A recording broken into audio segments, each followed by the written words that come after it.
Selamat pagi saudara-saudari di dalam Kristus.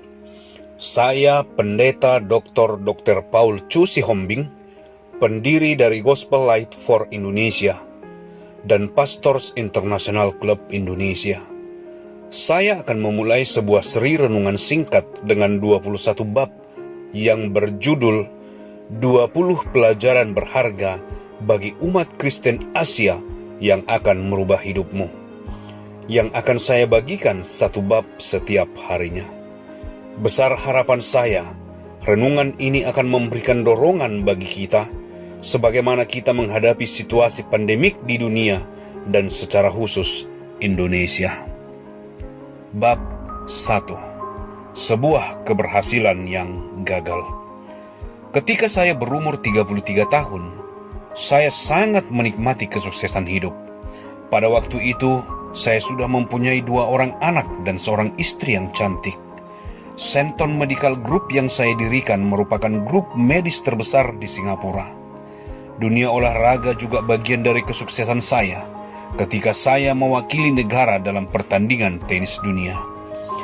Namun demikian, hati saya terasa kosong, dan herannya, saya tidak menemukan solusi atas kekosongan ini. Pada waktu itu saya tidak sadar kalau sebagai manusia, saya punya sifat rohani yang tidak dapat dipuaskan dengan kesuksesan dunia.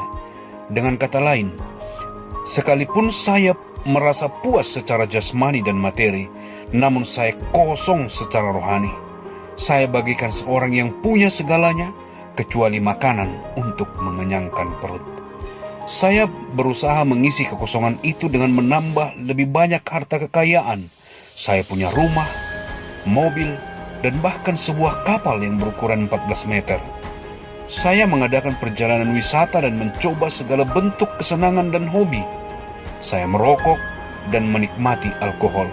Saya juga memuaskan diri dengan berjudi, namun hati saya tetap kosong. Ternyata kekosongan rohani tidak dapat dipuaskan dengan harta dan materi. Saya bagaikan seorang yang bodoh, yang berusaha memberi potongan emas dan perak ke dalam perut yang kosong, dan bukan dengan makanan. Pada waktu itu, saya tidak tahu bahwa hanya Allah saja yang dapat mengisi kekosongan rohani saya. Sepanjang malam saya tidak tidur. Sebagai seorang dokter, sangat mudah untuk mendapatkan obat tidur. Obat tidur menjadi sahabat saya setiap malam. Akhirnya saya mulai kecanduan.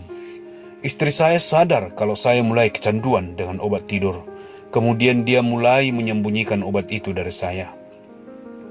Setiap hari saya lalui dengan rasa putus asa. Saya tidak tahu apa yang harus saya lakukan. Ternyata semua keberhasilan yang saya dapatkan adalah satu kesuksesan yang tidak berarti dan tidak penting. Dari luar saya kelihatan bahagia, tetapi sesungguhnya dari dalam saya adalah seorang yang sukses dalam kegagalan. Kesuksesan dalam kegagalan ini saya lalui selama 33 tahun dalam hidup saya. Sesungguhnya dunia ini penuh dengan orang-orang yang seperti saya, yang sukses namun gagal. Mereka dikagumi oleh banyak orang. Mereka berpura-pura bahagia, dan banyak orang yang tertipu dan mengarahkan tujuan hidup untuk mencari kesenangan dunia dan kekayaannya. Mungkin Anda juga demikian. Definisi yang baik dari kegagalan adalah seorang yang berhasil dalam banyak hal yang tidak penting. Janganlah menjadi seorang yang gagal. Janganlah memberi makan perut yang kosong dengan potongan emas dan perak. Sampai berjumpa esok hari saudara-saudari. Tuhan memberkati.